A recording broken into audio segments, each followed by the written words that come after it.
Cholesterol കുറയാൻ വേണ്ടിയിട്ട് എല്ലാ ദിവസവും മെഡിസിൻസ് കഴിക്കുന്ന ആളുകളുണ്ട്.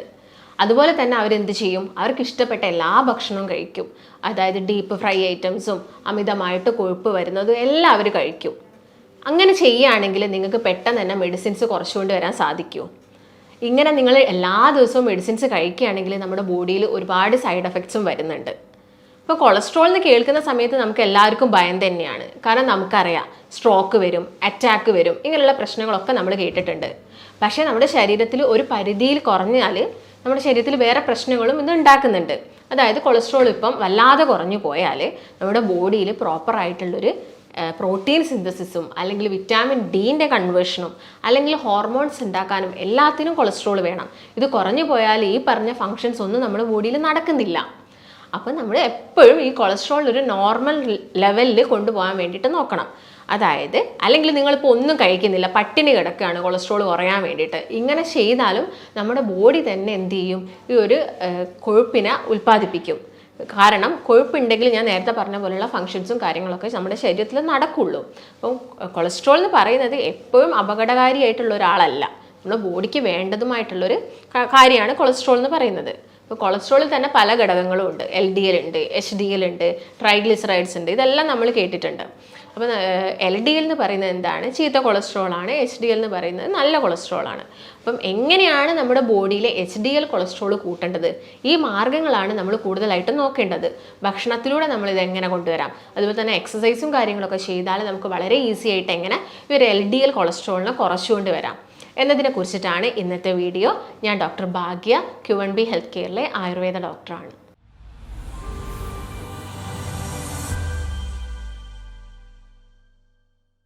നമ്മുടെ ശരീരത്തിന് ആവശ്യമായിട്ടുള്ള അല്ലെങ്കിൽ നമ്മുടെ കോശങ്ങൾക്ക് ആവശ്യമായിട്ടുള്ള ഒരു കൊഴുപ്പ് കണികേനെയാണ് നമ്മൾ കൊളസ്ട്രോൾ എന്ന് പറയുന്നത്. അതിൽ തന്നെ നിങ്ങൾ കേട്ടിട്ടുണ്ടാവും ട്രൈഗ്ലിസറൈഡ്സിനെ കുറിച്ചൊക്കെ. അത് വളരെ മൈന്യൂട്ട് ആയിട്ടുള്ള ഒരു കൊഴുപ്പ് കണികയാണ് ട്രൈഗ്ലിസറൈഡ്സ്. ഈ പറഞ്ഞ ട്രൈഗ്ലിസറൈഡ്സ് കൂടിയാൽ നമ്മുടെ ബോഡിക്ക് പ്രശ്നങ്ങൾ തന്നെയാണ്. ഹാർട്ടിന് ഇഷ്ടമില്ലാത്ത അല്ലെങ്കിൽ വേണ്ടാത്തൊരു കൊളസ്ട്രോളാണ് എന്ത് ട്രൈഗ്ലിസറൈഡ്സ് എന്ന് പറയുന്നത്. പിന്നെ നമ്മളിൽ ഒട്ടുമിക്ക ആളുകളും കൊളസ്ട്രോൾ ചെക്ക് ചെയ്യുന്ന സമയത്ത് ലിപ്പിഡ് പ്രൊഫൈലൊക്കെ നോക്കാതെ അതിന് പകരം ടോട്ടൽ കൊളസ്ട്രോൾ മാത്രം നോക്കുന്ന ആളുകളൊക്കെ ഉണ്ട്. ഇപ്പം കൊളസ്ട്രോൾ കൂടിയാൽ ഞാൻ നേരത്തെ പറഞ്ഞ പോലെ തന്നെ അറ്റാക്ക് വരുന്നു, അതുപോലെ തന്നെ ഫാറ്റി ലിവർ പോലുള്ള പ്രശ്നങ്ങൾ വരുന്നു, പെട്ടെന്ന് സ്ട്രോക്ക് വരുന്നു, ഇങ്ങനെയുള്ള കാര്യങ്ങളൊക്കെ നമ്മൾ കേൾക്കാറുണ്ട്. അപ്പോൾ ഇതിന് വേണ്ടിയിട്ട് നിങ്ങൾ മെഡിസിൻസ് എല്ലാ കാലവും കഴിക്കുകയാണെങ്കിൽ നമുക്കറിയാതെ നമ്മുടെ ലിവറിനും പ്രശ്നമാണ്, അതുപോലെ തന്നെ കിഡ്നിക്കും പ്രശ്നമാണ്. അപ്പോൾ നമുക്ക് എങ്ങനെ ഭക്ഷണത്തിലൂടെ കൊളസ്ട്രോൾ കുറച്ചുകൊണ്ട് വരാം, അല്ലെങ്കിൽ എങ്ങനെ നമ്മുടെ HDL കൊളസ്ട്രോളിനെ നമുക്ക് കൂട്ടിയെടുക്കാം എന്നൊന്ന് നോക്കാം. അപ്പോൾ നോർമലി നിങ്ങൾ കഴിക്കുന്ന ഭക്ഷണത്തിൽ എന്താണെങ്കിലും അരിയാഹാരം ഉണ്ടായിരിക്കും. പ്രത്യേകിച്ച് മലയാളികൾക്ക് അരിയാഹാരം ഇല്ലാതെ ഒരു ഡേ അവർക്ക് കംപ്ലീറ്റ് ചെയ്യാൻ പറ്റില്ല. അപ്പം ഇങ്ങനെ ആവുന്ന സമയത്ത് നമ്മൾ എന്ത് ചെയ്യണം? അരിയാഹാരത്തിൻ്റെ അമിതമായിട്ടുള്ള ഉപയോഗം ഒന്ന് കുറച്ചുകൊണ്ട് വരിക. അപ്പോൾ 3 നേരം അരിയാഹാരം കഴിക്കുന്ന ആളുകളാണെങ്കിൽ അത് ഒരു നേരത്തിലോട്ട് ചുരുക്കി കൊണ്ടുവരിക. എന്നിട്ട് ബാക്കിയുള്ള സമയത്ത് നമ്മുടെ ബോഡിക്ക് വേണ്ട എനർജിയും കാര്യങ്ങളും കൊടുക്കുന്ന ന്യൂട്രീഷ്യസ് ആയിട്ടുള്ള പ്രോട്ടീൻസും കാര്യങ്ങളൊക്കെ ഉൾപ്പെടുത്തുക. അപ്പം എല്ലാ ദിവസവും ഉച്ചയ്ക്ക് ഇപ്പം ചോറ് കഴിക്കുന്ന ആളുകളാണെങ്കിൽ നിങ്ങൾ ചോറിൻ്റെ അളവ് 1/3 ഭാഗം മാത്രമാക്കിയിട്ട് ബാക്കിയുള്ളത് എന്ത് ചെയ്യാം? കറികളും തോരനും അങ്ങനെയുള്ള പ്രോബയോട്ടിക്സ് ആയ തൈരോ മോരോ അങ്ങനെയുള്ള എന്തെങ്കിലുമൊക്കെ കാര്യങ്ങൾ ആഡ് ചെയ്യാൻ വേണ്ടിയിട്ട് നോക്കുക. ഇപ്പം രാവിലെ ആകുന്ന സമയത്ത് ഒട്ടുമിക്ക ആളുകൾക്കും ഇതുപോലെ തന്നെ ബ്രേക്ക്ഫാസ്റ്റിന് എന്തെങ്കിലും ദോശയോ ഇഡ്ഡലിയോ ഒക്കെ ആയിരിക്കും കൂടുതലും താല്പര്യം ഉണ്ടാവുക. അത് നിങ്ങളൊന്ന് എന്ത് ചെയ്യുക? ഒന്നെങ്കിൽ ഒഴിവാക്കുക, അല്ലെങ്കിൽ കുറച്ചുകൊണ്ട് വരിക. ഒരു ഇഡ്ഡലിയൊക്കെ കഴിക്കുക, അല്ലെങ്കിൽ ഒരു ദോശ കഴിക്കുക. ഇതിൻ്റെ കൂടെ നിങ്ങൾ എന്ത് ചെയ്യാം? പ്രോട്ടീൻസ് ആഡ് ചെയ്യാം. നിങ്ങൾക്കിപ്പം പ്രോട്ടീൻസ് എന്ന് പറയുമ്പോൾ മുട്ട കഴിക്കാം, ഇല്ലെങ്കിൽ നേന്ത്രപ്പഴം ഇഷ്ടമുള്ള ആളുകളുണ്ടായിരിക്കും, ഡെയിലി നേന്ത്രപ്പഴം കഴിക്കുക.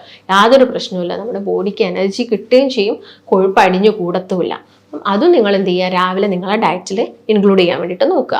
പിന്നെ നമുക്ക് കൊഴുപ്പ് കുറയ്ക്കാൻ പറ്റുന്നതെന്ന് വെച്ചാൽ പാലും പഞ്ചസാരയും ഒന്നും ആഡ് ചെയ്യാതെ നിങ്ങൾ ചായ കുടിക്കുന്നുണ്ടെങ്കിൽ വലിയ പ്രശ്നമില്ല. ചായക്ക് പകരം കോഫിയൊക്കെ ആണെങ്കിൽ അത് കുറച്ചും കൂടി നമ്മുടെ അക്യുമുലേറ്റ് ചെയ്തിരിക്കുന്ന അല്ലെങ്കിൽ വന്ന് അടിഞ്ഞു കൂടി കിടക്കിയിരിക്കുന്ന കൊഴുപ്പിനെ കുറയ്ക്കാൻ വേണ്ടിയിട്ട് സഹായിക്കും. പിന്നെ നിങ്ങൾ ഉച്ചയ്ക്കൊക്കെ ചോറ് കഴിക്കുന്നുണ്ടെങ്കിൽ ഞാൻ നേരത്തെ പറഞ്ഞ പോലെ 1/3 ഭാഗം മാത്രം ചോറ് എടുക്കുക.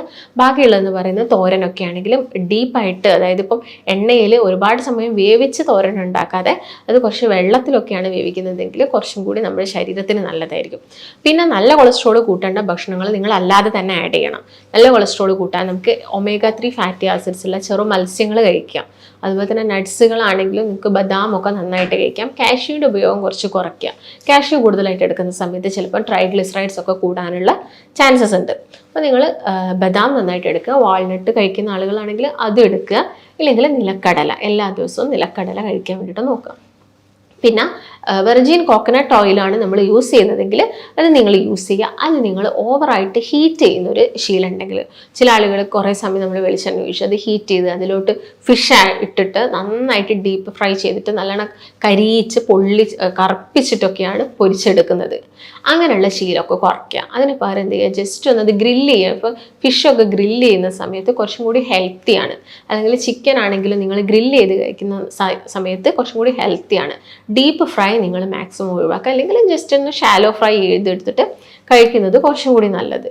ആ ഒരു കാര്യം നിങ്ങളെ ഭക്ഷണത്തിൽ ഇൻക്ലൂഡ് ചെയ്യുക. പിന്നെ ഞാൻ നേരത്തെ പറഞ്ഞ പോലെ ചെറു മത്സ്യങ്ങളൊക്കെ എല്ലാം തന്നെ കഴിക്കുക, മത്തി അയല പോലുള്ളതൊക്കെ എല്ലാം തന്നെ കഴിക്കുക. പിന്നെ നമുക്ക് കൊളസ്ട്രോൾ പെട്ടെന്ന് എങ്ങനെ കുറച്ചുകൊണ്ട് വരാൻ നോക്കുന്നത്, ആളുകൾ കൂടുതലും പ്രിഫർ ചെയ്യുന്നത് ടിപ്പും കാര്യങ്ങളൊക്കെയാണ്.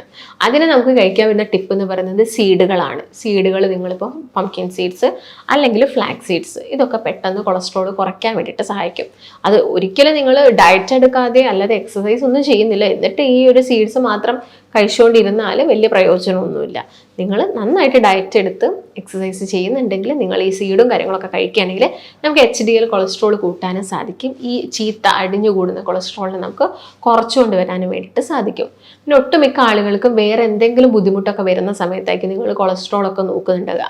പണ്ടൊന്നും ആളുകൾ ഈ ബ്ലഡ് ടെസ്റ്റ് ചെയ്യാൻ പോകുന്നതൊക്കെ വളരെ റെയറായിരുന്നു. അവർക്ക് അങ്ങനെയുള്ള പ്രശ്നങ്ങളൊന്നുമില്ല. കാരണം അവർക്ക് കായിക അധ്വാനം കൂടുതലായിരുന്നു. അവർ നന്നായിട്ട് ജോലി ചെയ്യുകയായിരുന്നു. അല്ലെങ്കിൽ പറമ്പിലും ഇപ്പോൾ ജോലിക്ക് പോകുന്നതിന് മുൻപ് തന്നെ അവരുടെ പറമ്പിലും തൊടികളിലൊക്കെ എന്തെങ്കിലും ഒരു വർക്കൊക്കെ ചെയ്തിട്ട് ജോലിക്ക് പോകുള്ളായിരുന്നു. അതുകൊണ്ട് തന്നെ അന്നൊന്നും ലബോറട്ടറീസും കുറവായിരുന്നു, ഈ ബ്ലഡ് ടെസ്റ്റ് ചെയ്യുന്നതും കുറവായിരുന്നു. എന്നാൽ ഇന്ന് ഏറ്റവും കൂടുതൽ കൂടിക്കൊണ്ടിരിക്കുന്നത് ലാബുകളും കാര്യങ്ങളുമാണ്. കാരണം നമുക്കൊന്നും വലിയ അധ്വാനം ശരീരത്തിൽ നിന്ന് നമ്മൾ കൊടുക്കുന്നില്ല. അതുകൊണ്ട് തന്നെ നമ്മൾ എന്ത് ചെയ്യണം, ഭക്ഷണം നല്ല രീതിയിൽ കൺട്രോൾ ചെയ്യുകയാണെങ്കിൽ നമുക്കിത് പെട്ടെന്ന് കുറച്ചുകൊണ്ട് വരാൻ വേണ്ടിയിട്ട് സാധിക്കും. ഭക്ഷണം കൊണ്ടുണ്ടാവുന്നതാണ് കൂടുതലായിട്ടും ഈ രക്തത്തിൽ കൊളസ്ട്രോൾ കൂടാനുള്ള ഒരു മെയിൻ റീസൺ എന്ന് പറയുന്നത് നമ്മുടെ ഭക്ഷണം തന്നെയാണ്. അല്ലാതെ പാരമ്പര്യമായിട്ട് ചില ആളുകളിൽ മാത്രമേ ഇങ്ങനെ കൊളസ്ട്രോളൊക്കെ പെട്ടെന്ന് കൂടുന്നതുള്ളൂ. ഇങ്ങനെ കൊളസ്ട്രോൾ കൂടി ഒട്ടുമിക്ക ആളുകളിലും ഡയബറ്റീസ് വരാനുള്ള ചാൻസസ് ഉണ്ട്. അതുപോലെ തന്നെ ഫാറ്റി ലിവർ, ഇൻസുലിൻ റെസിസ്റ്റൻസ് വരിക, അതുപോലെ തന്നെ ഫാറ്റി ലിവർ ആളുകളിൽ കണ്ടുവരാറുണ്ട്. പിന്നെ ഒക്കേഷണലി അവർക്ക് എന്തെങ്കിലും ഒരു കിതപ്പോ കാര്യങ്ങളോ ഒക്കെ വരുന്ന സമയത്ത് ജസ്റ്റ് ഒന്ന് ബ്ലഡ് ടെസ്റ്റ് ചെയ്യുമ്പോഴായിരിക്കും കൊളസ്ട്രോൾ കൂടിയിട്ടുണ്ട് എന്നുള്ളൊരു കാര്യമൊക്കെ നോക്കുന്നത്. ആ ഒരു സമയത്ത് നമുക്ക് ഭയങ്കര ആവേശമായിരിക്കും, പെട്ടെന്ന് എക്സസൈസ് ചെയ്യണം, അല്ലെങ്കിൽ പെട്ടെന്ന് ഭക്ഷണം കുറയ്ക്കണം, എന്നിട്ട് പെട്ടെന്ന് തന്നെ കൊളസ്ട്രോൾ മാറ്റി എടുക്കണം. ആ കൊളസ്ട്രോൾ എന്ന് കേൾക്കുമ്പോൾ തന്നെ പേടിയുള്ളത് കൊണ്ടാണ്. പക്ഷെ നിങ്ങൾ ഇതൊക്കെ ചെയ്തിട്ട് വീണ്ടും ഒരു 1 മന്ത് കഴിഞ്ഞിട്ട് വീണ്ടും പഴയ പോലെ ആദ്യത്തെ പോലെ ഫുഡൊക്കെ കഴിക്കുന്നുണ്ടെങ്കിൽ നിങ്ങൾ ചെയ്യുന്ന കാര്യത്തിനൊന്നും ഒരു ഫലം ഇല്ലാതായി പോവുകയും ചെയ്യും. പെട്ടെന്ന് തന്നെ കൊളസ്ട്രോൾ കൂടാനും ചാൻസസ് ഉണ്ട്.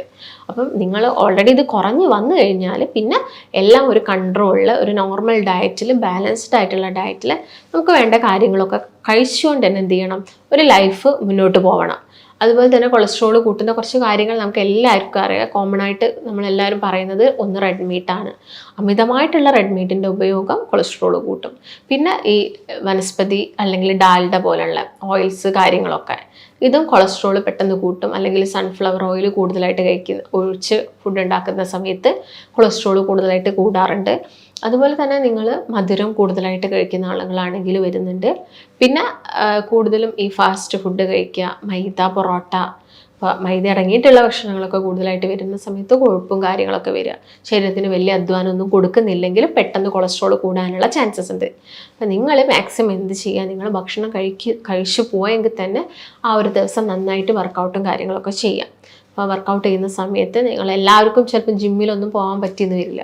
അപ്പം നോർമലി നിങ്ങൾ നടക്കുക. അപ്പോൾ നിങ്ങൾക്കിപ്പം കുറച്ച് ദൂരെ ബസ് സ്റ്റോപ്പിലോട്ടുള്ളതെങ്കിലും മാക്സിമം വാഹനങ്ങളൊക്കെ എടുക്കാതെ തന്നെ നന്നായിട്ട് കൈ വീശിയൊക്കെ നടക്കാൻ വേണ്ടിയിട്ടൊക്കെ നോക്കുക. അങ്ങനെയൊക്കെ ചെയ്യുന്ന സമയത്ത് നമുക്ക് വളരെ പെട്ടെന്ന് തന്നെ എന്ത് ചെയ്യാൻ പറ്റും, കൊളസ്ട്രോളൊക്കെ കുറച്ചുകൊണ്ട് വരാൻ സാധിക്കും. നോർമലി എല്ലാവർക്കും അറിയാം HDL ഒക്കെ എത്ര ലെവലിൽ വരണം, ഒരു 40ൻ്റെ മുകളിലായിരിക്കണം HDL കൊളസ്ട്രോൾ. അപ്പോൾ HDL കൊളസ്ട്രോൾ കൂട്ടുന്ന ഭക്ഷണം നോക്കുകയാണെങ്കിൽ പ്രത്യേകം നിങ്ങളത് എല്ലാ ദിവസവും കഴിക്കുകയാണെങ്കിൽ, ഇപ്പം ഒലീവ് ഓയിൽ ആഡ് ചെയ്ത് കഴിക്കുന്ന ആളുകൾ, അതുപോലെ തന്നെ അവക്കാഡോ നന്നായിട്ട് എടുക്കുന്ന സമയത്ത്, നിലക്കടല കഴിക്കുന്ന സമയത്ത്, ഇതൊക്കെ നമ്മുടെ ശരീരത്തിൽ നല്ല കൊളസ്ട്രോൾ കൂട്ടുന്ന കുറച്ച് ഭക്ഷണങ്ങളാണ്. പിന്നെ നിങ്ങളിപ്പം ചിക്കൻ കഴിച്ചതുകൊണ്ട് കൊളസ്ട്രോൾ പെട്ടെന്ന് കൂടുകയൊന്നുമില്ല. എല്ലാ ദിവസവും ചിക്കൻ കഴിക്കുന്നതൊക്കെ ഒഴിവാക്കിയിട്ട് എപ്പോഴെങ്കിലുമൊക്കെ ചിക്കനൊക്കെ എടുക്കുക. മുട്ട അതുപോലെ വലിയ പ്രശ്നക്കാരനല്ല. മുട്ട ഒരുപാട് ആളുകൾക്കുള്ള ഡൗട്ടാണ് കൊളസ്ട്രോൾ പെട്ടെന്ന് കൂടും എന്നുള്ളത്. മുട്ട കൊളസ്ട്രോൾ കൂട്ടില്ല. ഇതിനകത്തുള്ളത് ലെസിത്തിൻ എന്ന് പറഞ്ഞൊരു ആൻറ്റി ഓക്സിഡൻറ്റ് എന്ത് ചെയ്യുന്നത്, HDL കൊളസ്ട്രോളാണ് കൂട്ടുന്നത്. അപ്പോൾ മുട്ട കഴിക്കുന്നതുകൊണ്ട് വലിയ പ്രശ്നമൊന്നുമില്ല. പാല് കുടിക്കുന്നതും വലിയ പ്രശ്നമുള്ള കാര്യമല്ല. എന്നാൽ ചില ആളുകൾക്ക് അലർജിയൊക്കെ വരുന്നതുകൊണ്ട് പാടയൊക്കെ നീക്കിയിട്ട് സ്കിംഡ് മിൽക്ക് യൂസ് ചെയ്യുന്നത് കുറച്ചും കൂടി നല്ലത്. അപ്പം ആ ഒരു കാര്യങ്ങളൊക്കെ നിങ്ങൾ ഭക്ഷണത്തിലൊക്കെ ഇൻക്ലൂഡ് ചെയ്യുക. ഞാൻ നേരത്തെ പറഞ്ഞ പോലെ എക്സസൈസ് എല്ലാ ദിവസവും ഫോളോ ചെയ്യുക. എന്നിട്ട് മാക്സിമം നിങ്ങൾ കഴിക്കുന്ന മെഡിസിൻസ് കുറച്ചുകൊണ്ട് വരാൻ വേണ്ടിയിട്ട് നോക്കുക. ഒട്ടുമിക്ക ആളുകളും ഈ ഒരു നെഞ്ചുവേദന വന്നിട്ട് പെട്ടെന്ന് ഹോസ്പിറ്റലിൽ എത്തിയതിന് ശേഷമായിരിക്കും മനസ്സിലാക്കുന്നുണ്ടാവുക കൊളസ്ട്രോൾ കൂടി, ബ്ലോക്കായി, സ്ട്രോക്ക് വന്നു, അല്ലെങ്കിൽ അറ്റാക്ക് വന്നു, ഇങ്ങനെയുള്ള കാര്യങ്ങളൊക്കെ. അപ്പം ഇത് നിങ്ങൾ ആദ്യം മനസ്സിലാക്കുക, അല്ലെങ്കിൽ ആദ്യം നിങ്ങൾക്ക് ഭക്ഷണം ഒക്കെ നന്നായിട്ട് നമുക്ക് തന്നെ മനസ്സിലാവും, ഓ ഞാൻ ഓവറായിട്ട് കഴിക്കുന്നുണ്ട്, ഞാനിപ്പോൾ ഈ ഒരു 1 വീക്കായിട്ട് വല്ലാതെ പുറത്തുനിന്ന് കഴിക്കുന്നുണ്ട്, അല്ലെങ്കിൽ വല്ലാതെ അമിതമായിട്ട് ചോറൊക്കെ 2-3 നേരം കഴിക്കുന്നുണ്ട്, നമുക്ക് തന്നെ മനസ്സിലാവുന്ന ഒരു സ്റ്റേജ് ഉണ്ടല്ലോ. അത് പെട്ടെന്ന് തന്നെ കുറയ്ക്കാൻ വേണ്ടിയിട്ടുള്ള മാർഗ്ഗങ്ങളൊക്കെ നോക്കുക. അതായത് എക്സസൈസ് ചെയ്തിട്ടും ഡയറ്റ് എടുത്തിട്ടൊക്കെ. അല്ലാതെ നിങ്ങൾ അനാവശ്യമായിട്ട് മെഡിസിൻസ് ഒക്കെ കഴിച്ചിട്ട് ഇങ്ങനെ കൊളസ്ട്രോളിന് മെഡിസിൻസ് എടുക്കുന്ന ആളുകൾ ചിലപ്പോൾ ഡയബറ്റീസ് പേഷ്യൻ്റ് ആയിരിക്കാം, അല്ലെങ്കിൽ അവർക്ക് BP ഉണ്ടായിരിക്കാം. ഒരുപാട് മെഡിസിൻസ് ആയിരിക്കും, ചിലപ്പോൾ ഒരു ദിവസം 6-10 മെഡിസിൻസ് ഒക്കെ കഴിക്കുന്ന ആളുകളുണ്ടായിരിക്കും. അത് നമുക്ക് പെട്ടെന്ന് എന്ത് ചെയ്യാം, മാറ്റിയെടുക്കാൻ വേണ്ടിയിട്ടുള്ള മെത്തേഡ്സും കാര്യങ്ങളൊക്കെയാണ് ഞാൻ ഈ പറഞ്ഞ ഡയറ്റും ഭക്ഷണത്തിൽ ശ്രദ്ധിക്കേണ്ട കുറച്ച് കാര്യങ്ങളൊക്കെ. അപ്പോൾ അത് നിങ്ങൾ കറക്റ്റായിട്ട് ഫോളോ ചെയ്യുകയാണെങ്കിൽ നമുക്ക് ഈസി ആയിട്ട് തന്നെ എന്ത് ചെയ്യാൻ പറ്റും, കൊളസ്ട്രോളൊക്കെ കുറച്ചുകൊണ്ട് വരാൻ വേണ്ടിയിട്ട് സാധിക്കും. അതുപോലെ തന്നെ ഒട്ടുമിക്ക ആളുകളും ചെയ്യുന്നതാണ് ടിപ്പ് മാത്രം ഫോളോ ചെയ്യുന്നത്. അപ്പോൾ ടിപ്പ് മാത്രം ഫോളോ ചെയ്താലൊന്നും നമ്മുടെ ശരീരത്തിലുള്ള കൊളസ്ട്രോളൊന്നും പെട്ടെന്നൊന്നും നമുക്ക് കുറച്ചുകൊണ്ട് വരാൻ സാധിക്കില്ല. പെട്ടെന്ന് കൊളസ്ട്രോൾ കുറച്ചിട്ടില്ലെങ്കിലും ഞാൻ നേരത്തെ പറഞ്ഞ പോലെയുള്ള ബുദ്ധിമുട്ടുകളും ഉണ്ടാകുന്നുണ്ട്. അപ്പോൾ ഇക്കാര്യങ്ങളൊക്കെ നിങ്ങൾ പ്രത്യേകം ശ്രദ്ധിക്കുക. അപ്പോൾ നിങ്ങളിപ്പം ഇതിന് വേണ്ടിയിട്ടൊരു ഡയറ്റ് എടുക്കാൻ നോക്കുന്ന ആളുകളൊക്കെ ആണെങ്കിൽ നിങ്ങൾക്ക് ഇതിനെക്കുറിച്ച് കൂടുതൽ അറിയാനൊക്കെ ആഗ്രഹമൊക്കെ ഉണ്ടെങ്കിൽ നമ്മുടെ ക്ലിനിക്കിലൊക്കെ ആണെങ്കിൽ നമ്മൾ പ്രോപ്പറായിട്ടുള്ള ഡയറ്റും കാര്യങ്ങളും ഡയറ്റീഷ്യനും ഒക്കെ നമ്മൾ പ്രൊവൈഡ് ചെയ്യുന്നുണ്ട്. അപ്പോൾ നിങ്ങൾക്ക് ഇതിനെക്കുറിച്ചുള്ള സംശയങ്ങളും കാര്യങ്ങളൊക്കെ ഉണ്ടെങ്കിൽ എന്ത് ചെയ്യുക, നിങ്ങൾ താഴെ കാണുന്ന നമ്പറിൽ കോൺടാക്റ്റ് ചെയ്യുക. നിങ്ങൾക്ക് മറ്റൊരു നല്ല ഹെൽത്ത് ടോപ്പിക്കുമായിട്ട് വീണ്ടും കാണാം. നന്ദി.